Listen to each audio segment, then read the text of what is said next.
बर' आइजो गासै बर'नि गासैबो बेफोर माबायावहाय आयदानि सायाव जेब्ला जों सावरायनाय जायो बा जों मावनो गोनां जायो बयबो ज' जानो हानांगौथ' बाहायथ' फाराग थानो ना रावखौ दुलाराय आसामाव बर' रावखौ दुलाराय आसामाव बाहायनो मोननाया गासै बर' हारिनिथ' बे मोनोब्लाथ' गोग्गाथावनि बाथ्रा आरो बेखौ जाफुंहोनांगौ बयहाबो बिबान गैया होमबा दा बेफोरनि थाखाय जेब्ला हाबाफारि लायो बा मावनो गोनां जायो बहालाय मा फाराग थानांगौ जाखो फालाय ज' जानांगौ बिनांगौ आरो बर'आ खौसे जानानै दाबियोबा बियोबा आं बुङो बे जायनि मालाबाबो बाथ्रा नङा बे मोगथां जाथारो बे नुहुरनाय बाथ्रा खालि बर'नाव मा आंखाल दङ दिनैनि जोंनि खौसेथि गैयैयानो जा बेफोरखौ सावरायनो थाङोबाथ' गोलाव बाथ्राबो जाबाय सावरायनोबो गोनां दंखायो आं गले गले बुंबाय थादों आंनिफ्राय आं खावलायदोंबो मिडियानि गेजेरजों नोंथांमोननि बे बिजोंनि गेजेरजोंबो आं दिनैबो बुंबावगोन बर'नो दा हाथियार जांख्रिथाय नांला हाथियार जांख्रिथायजों जों आगान सुरोबा जोंहा खहा रासिन दङ जोङो दिनै लेखा फरायनायनि सम फैबाय आबाद मावनायनि सम फैबाय गेलेनाय खारनाय बारनाय बायदि बायदि आबाद मावनाय मोनफ्रोमबो दामनाय देनाय खननाय मोसानायनि जे मोनसे बादायनि मोनसे मुलुग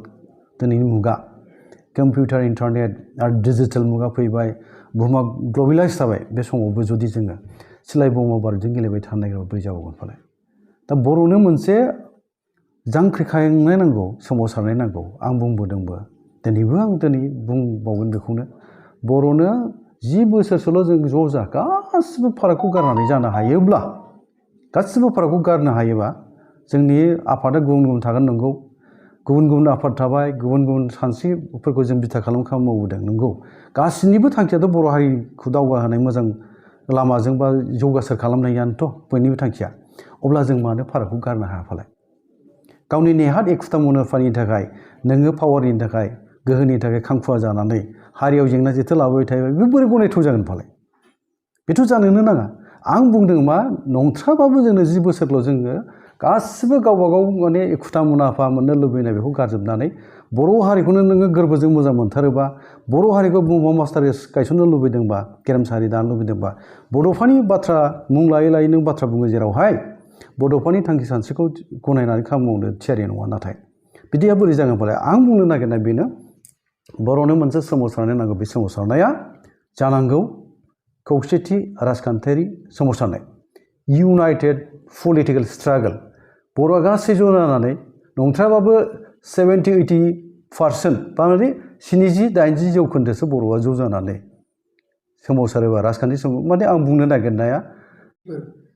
बा गिदिर धोनि सुबुंफोर बिथांमोना गाव गावनि गथ' गथायफोरखौ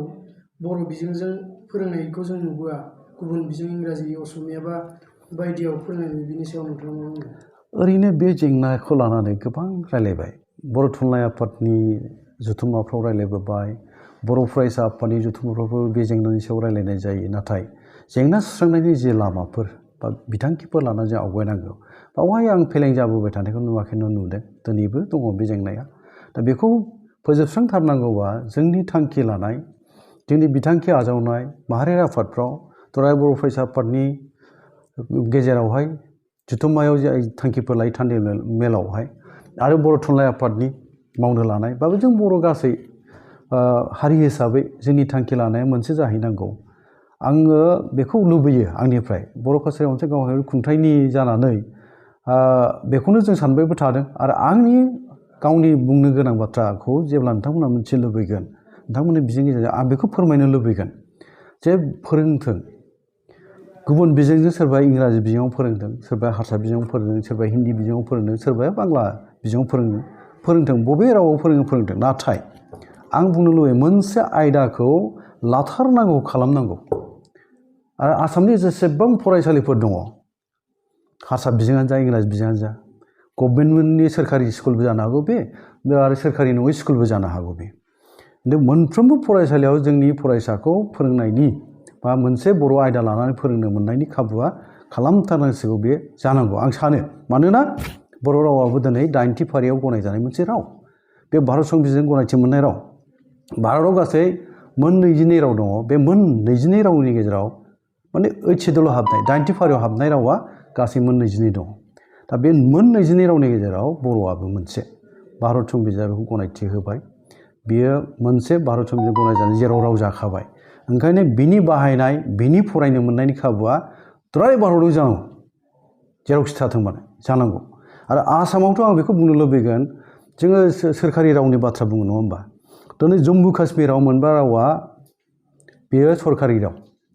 अफिसाव माने मावखुलियाव बाहायनो हायो मोनबा रावखौ आसामाव मानो बाहायनो हाया आरो जेराव बर' सुबुंनि अनजिमाखौ बुंनो थाङोब्ला मोनफ्रोमबो जिल्लायाव दङ होनजायो जोङो मानो बाहायनो मोनाखै बेवहाय जोंहा बहा माने गोरोन्थि जाबोखो बा जों मानो मावनो हायाखै बा मानो बाहायनो मोनाखै बेफोरनि सायाव जोङो जोंनि माहारि आफादफोर गुबै बर' थुनलाइ आफाद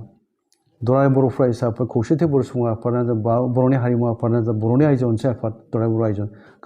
खौसे जानांगौ ज' जानांगौ हाग्रामा प्रमद आरो गासै बर'नि जाय दैदेनगिरिफोर गौथुमारि दैदेनगिरि गासिबो ज' जानानै सावरायनानै मोनसे मेकानिजम मोनसे बिथांखियाव जों फैनो हानांगौ आरो खामानि मावनांगौ अब्लानो बर'नि जि दिनैहाय जोङो नासयजादों जों मोननो गोनां फोरोंगिरि मोननो गोनां बबेबा बर' बिजोंनि थाखाय जोङो मावनो हायै फोरोंगिरि मोना जोङो दिनैहाय साख्रि बाख्रियाव जोङो गोबां साख्रिनि पस्ट ओंखारोबाबो बावहाय जोङो जेरैबायदि मोनाखै जोङो आरो जोङो बर' बिजों दङ जेराव ओइचएसएलआव हाबबाय जोंहा भारत संबिजिरजों गनायजाखानाय राव आलदा बिजों थाखासेयावबो जोंनो साख्रि बाख्रिनि बाथ्राखौनो बुं बिदिनो जोङो माबा मोनसे खाबुनि बाथ्राखौनो बुं जोंखौ जेनेरेलाइज खालामनानै जोंखौ गलाय मोनदेर खालामनानै जोंनि मोननांगौ खाबुफोरखौ सेगासिनो दं जोङो बाङाय अनजिमा मोनबाय थादों जेराव 9,000 दाखालि थांनाय टेट एग्जामनि पास जानाय बेफोरनो जेरावहाय माने साख्रि होनाय जाबाय बे 9,000 जोङो नङाबाबो 500निफ्राय 1,000 मोननांगौ जों बेसेबां मोनदों 90 मोनदों जों दाखालि दुलाराय आसामावनो 92 साल' बेफोर बेसे दुखुनांथाव 9,000 नोंनो मास्टार माबा होबाय दाखालि गिबि खेबाव बावहाय जों बिदिल' मोनोबा आरो दाखालि 23,000 साख्रिया होबाय बर'फोर साबेसे मोनखो बिनि डाटाफोरखौथ' जोङो बुथुमनांगोन जेरैबायदि मोनाव जों मोनाखैथ' दा बिदि जों नासयजाबाय थानोसै नामा आरो नासयजानायनि जे गुदियावनो जों खौसे जायैनि थाखायनो मालाय चान्स मोनदोंना आरो हारसाफ्राथ' खाबु मोनदों बिसोरो जोंखौ डिभाइड खालामनानै मालाय गावसोर राजखान्थि गेलेनायानो जा खाबु मोननायानो जा जों ज' जायोबासो ना हागोन दा ज' जायाखै ओंखायनो ज' जानांगौ जेरैखि जाया थाबैनो रायज्लायनांगौ बर'नि दैदेनगिरिफोर बर'नि माहारि गौथुमफोर आङो दिनै नोंथांमोननि बे चेनेलनि गेजेरजों बे खौरां बिजोंनि गेजेरजों खर' गंग्लायै साफ्रोमबो बर' दैदेनगिरि बर'नि माहारि दैदेनगिरिखौ खावलायहरबाय थाबैनो जेसे हायो थाबैनो जोंनि गेजेराव जिरायनाया जागायनांसिगौ स्टार्ट जानांसिगौ आरो खौसेथिनि थाखाय जि मोनसे जोङो गोनांथि दङ बे गोनांथिखौ होनानै फैगौ समावहाय बड'फानि जे सिमां थांखि मिजिं नोजोर बे मोगथां जाफुंदों बेखौ मिजिंथिनानै खौसे जानांगौखौ आङो खर'गोनां खावलायबाय आरोखि बिथांमोनखौ बर'नि दैदेनगिरिफोरखौ आसामनि गोबां जायगायावनो बियाब थाबाय नङा होमबा समस्ति दङ बावहाय बर'फ्रा गोबां भट होनायनि भटार्सफोर दङ आरोखि दा बेखौ जोङो बिसायख'थि फैयोबा गथा खालामोब्ला जों जेनहोनोबो हायो देरहानोबो हायो जों जेराव जायनो भट होगोन बे देरहागोन जों जायनो होनाय नङा बे जेनगोन जोङो सानना नायबाय बिटिसिखौ गारनानै बिटिसिनि बाहेरायाव मोन 29 बियाबाव जोङो बर'फ्रा डिसाइडिं फेक्टर होनो इंराजियाव डिसाइडिं माने सायख'नो हानाय जोङो गोहो दं जोंहा दा जाय दोलोआ जोंनि भट मोननाय नङा बे 29 बियाबाव बिसोर जेननांगोन आसामाव सरकार दानोबाथ' 29 सा एमएलएआ गोरलै बाथ्रा नङाना 29 सा जुदि एमएलए मोनाबा सरकारखौनो दानो हानाय नङा अब्ला बर'नि गोनांथिया दंखाथारो बिसायख'थि फैयोब्ला बर'नि भट मोननो बा सरकार दानांगौनि थाखाय बर'नि भट नांगौ आरो बर'आ ज' जायोबा सा सानजा भारतआव बर'आनो बयनिख्रुइबो अनजिमा बांसिन थानाय ट्राइबेल हारिखा आरो बेखौबो मिन्थिनो मोजां रोखा जानांगौ बर'आ जेरैथिं थाङो गुबुन गुबुन फिसा फिसौ हारियाबो जोंजों लोगोसे थांफाखायो बिसायख'थियाव माने जों जायनो भट होयो बिथिं बिसोरबो थांफायो अब्ला जोङो मा मावनो हायो मा मावनो हाया फालाय ज' जायोबा नाथाय जों जे ज'आनो जानो रोङा बेसो गिदिर बाथ्रा ओंखायनो खावलायनाय बे थाबाय फैगासिनो थानाय सम 24आव माने एमपि बिसायख'थि दङ फैगौ 2024 मायथाइयाव आरो बेनि उनावहाय 2026 मायथाइयाव आसाम एसेम्ब्लिनि बिसायख'थि जाहैगोन दानिफ्रायनो ज' जानायनि खामानि मावखायाबा गासैबो फारागखौ गारनांगौ मा हाग्रामा मा प्रमद बेलाय बर' हिसाबै ज' जानो हायिनि बहाय मा बेराम हाबनानै दं फालाय बे जानो नाङा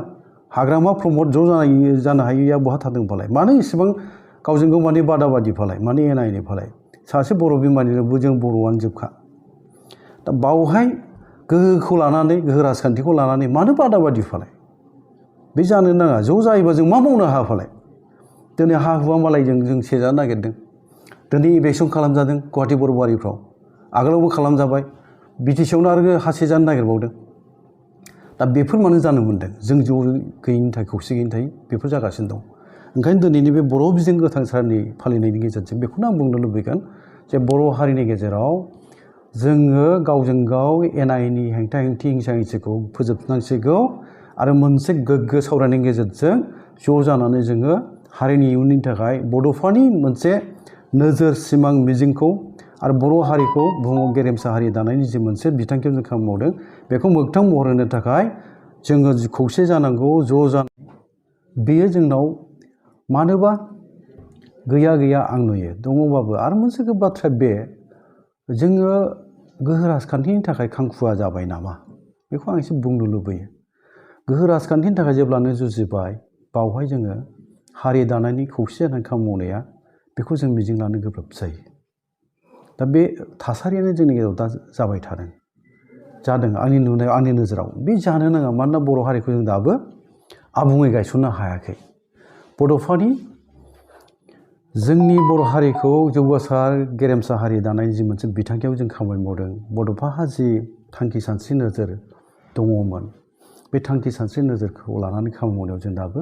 जाफुंसार जायाखै ओंखायनो आं बुंनो लुबैनाया जोंनि दैदेनगिरिफ्रा जेब्लासिम सैथोखौ गनायनो थियारि नङा सैथोखौ जिउजों फोनांजाबनानै गोरबोआव फोनांजाबनानै खामानि मावनायनि थियारि नङा बा सिगांबोआ अब्लासिम जेंनाया थाबाय थागोन नंगौखौ नंगौ जों बुंनो हानांगोन नंखायखौ जों नंखाय बुंनो हानांगोन आरो गोरोन्थि जादोंबा गोरोन्थिनि निमाहा बिनाय बा गोरोन्थिखौ सिमा लानो हानाय गुनाबो थानांगौ नाथाय जोंनि दैदेनगिरिफोरनाव आं नुयो आं मावनाया गोरोन्थिब्लाबो बे मा सानो आंना राइट जाबाय आंनानो थार आरो बे गोरोन्थिखौ गावनिखौ गोरोन्थि होननानै सिमानखौ लानो नागिरा गोरोन्थि जाबायबा गोरोन्थिखौथ' सिमानथ' लानांगोन रायजो राजायाबो मिथिहोनांगोन जे जोंना नैबे सानस्लाबनो हायैयाव बे गोरोन्थि जालांबाय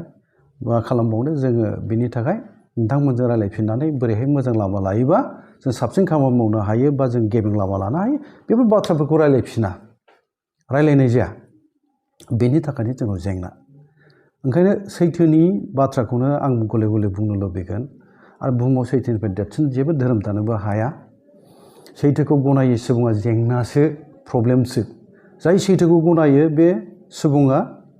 जेब्लाबो बेनो धोरोमसुलाखाबो आरो बियो जेब्लाबो जेंना जेथो बेनि जेंनाफोरखौहाय जि प्रब्लेमफोर नुजाफैगोन बा जेंनाफोर नुजाफैगोन बेखौ सुस्रांनायाव जेब्लाबो बियो बावहाय बिहोमा बा बिनि मावनाया गनायथाव जागोन नाथाय जाय सुबुङा आं बुंबावगोन सैथोखौ गनाया बियो जेंनाखासो सैथोखौ मानियै मानसिया प्रब्लेमसो आरो बिसोरनो प्रब्लेम लाबोयो खिन्थु सैथोखौ जाय गनायो गावनि दाय दसा दंबा बेखौ बे स्वीकार खालामना लायोबा स्वीकार खालामो माने सिमान जायो दा जोंनि गोबां दैदेनगिरिफोरनाव बे गुनखौ नुवा गोरोन्थि जादोंबाबो बियो गावखौनो थार मावबाय होननानैसो दाबि खालामनानै लानो नाजायो बेवहायनो जेंना दिनै 18 मे बर' बिजों सान हिसाबै जों नुबोबाय थादों बर'नि दैदेनगिरिफोर बा राजखान्थिगिरि बिजों सान बेनो मोनसे गोसोखांजाथाव जारिमिनारि सान बेयो मानोना थांनाय इं 1963 मायथाइ आरो दिनैनि बे 18 मे सानावनो बर' बिजोंखौ जोङो बाहायजेननायनि गुदि फरायसालियाव बेखौ दिनैनि अक्ट'आवनो जोङो फरायजेननायनि जागायजेननाय आगान बे दिनैनि सानावहाय बेखौ जुरिजेनदोंमोन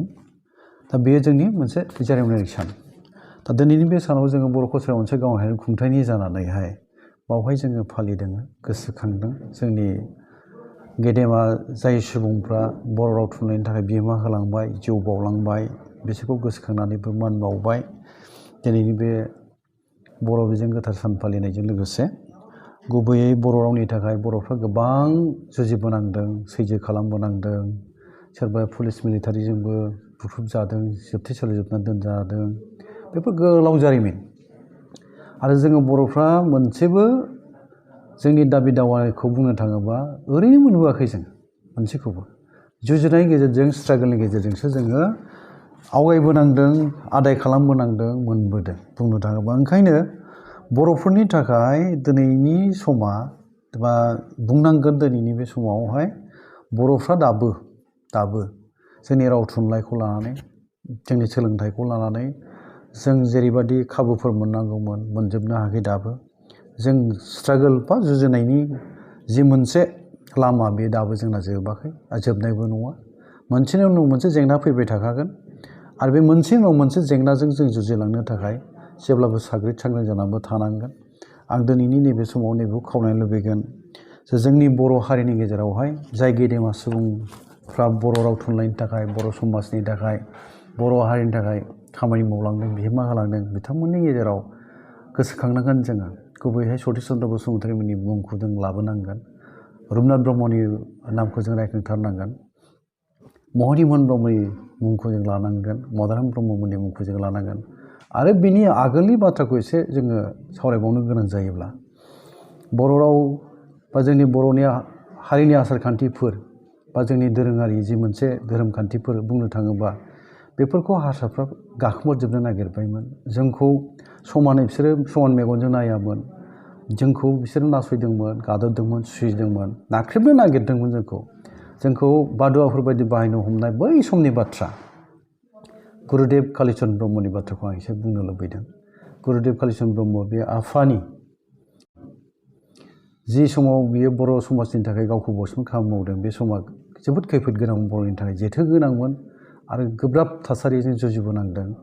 आरो गुरुदेब कालिचरन ब्रह्म बे आफाया बर' हारिनि गेजेरावहाय बर' राव थुनलाइ सोलोंथाइ रांखान्थि राजखान्थि बे दिगजों बर'फोरखौ गोदान मोनसे लामा दिन्थिनानै बे सिगांदोंमोन आरो समाज फोसाबलांदों बेखौ जोङो गोसोखांनांगोन बेनि उननिफ्रायनो बर'नि जे मोनसे सिरि मोनखांनाय फिन जांख्रिखांनाया फैदों होनोबा बांद्राय बुंनाय जानाय नङा उननि समावहाय बड'फा उपेन्द्र ब्रह्मआ इं 1986 मायथाइयाव आफादगिरि बिबान लानायनि उननिफ्राय बड'लेण्ड आलादा रायजो नागिरनायजों लोगोसे बर' हारिखौ बुहुमाव मोनसे गेरेमसा हारि दानाय जे मोनसे बिथांखियाव खामानि मावदोंमोन बुंनो थाङोबा बुरलुंबुथुर दैमानि सा सेरफां आलादा रायजो दानाय आरो लोगोसे खोलाहा थानाय बर'फोर बा ट्राइबेलफोरनि थाखाय नीलाचल समाज डिस्ट्रिक्ट काउन्सिल दानाय आरो कार्बि आंलं बर'फोरखौ ट्राइबेल हाजोनि ट्राइबेल गनायथि मोनो बे दाबिखौ लानानै जेब्ला सोमावसारदोंमोन बियो गासैबो बुंनो थाङोबा बर' रावखौनो बिथा खालामनानै जों रायजो नागिरफैनो गोनां जादों बर' रावनि थाखायनो जोङो सोमावसारनानै रायजो बोनायसिम फैदोंमोन आरो बेनि गेजेरजोंनो बर'फ्रा दिनैहाय मोननै खुंथाइ मोनफैबाय मोनसे बिटिसि आरो मोनसेया बर' कसारि अनसाय गावारि खुंथाइ दा बे स्टेजसिम बे थाखोसिम बा दिनैनि समसिम सफैनायाव जों जे बेसेबां आंगोखौ खोमाबोनांखो बेसेबां मुंख्लं जालांनांखो गोबां बर' आइजोआ जिनाहारि खालामजाबाय गोबां बर' आइ आफा रायजो राजाफ्रा धोन सम्पति सेवहांगार जालांनांदों गाख्रेबजादों बुख्रेबजादों पुलिस मिलिटारि जोबथेसालियाव जोबनो दोनजानांदों आरो दिनैबो जोङो गोसोखांनांगोन बिसमुरि अरननि भुमखानि जारिमिनफ्रा बर' आइजोफोरखौ खास्रि बिस्रि जिनाहारि खालामनायनि बाथ्रा गायदे हेलेना रम्बामोन जिउ बावलांनाय खास्रि बिस्रि पुलिसजों गावथारजानाय बेफोर जोंनि बर'फोरनि हारि रैखाथि थामोनथानि थाखाय जुजिबोनाय आरो बेनि गुदियानो जाहैबाय रावखौ फोथांना लाखिनायनि थाखायनो जोंनो आलादा गाव खुंथाइ आलादा रायजो नांगौ बिसिम सफैदों दिनैबो जोंनि थांखि थाखाय बा मिजिंफ्राथ' जाफुंजोबाखै जों नाजागासिनोसो दङ जुजिगासिनो दं बावहायनो गोबां जोंनि गेजेराव फाराग जोंनि गेजेराव जोबा खौसेजों आगान सुरनो जों हाख'वा ज' जानो खावलायो ज' जानो नाजाबाबो नाजाख'नो हाया माने जोंनि दैदेनगिरिफ्रा आं बेखौ एसे बुंनो लुबैयो गाव बिजिरफिननाय आरो सानफिननाय रिथिंकिं आरो सेल्फ क्रिटिसिज्म माने सानखांफिननाय आरो गाव बिजिरफिननाय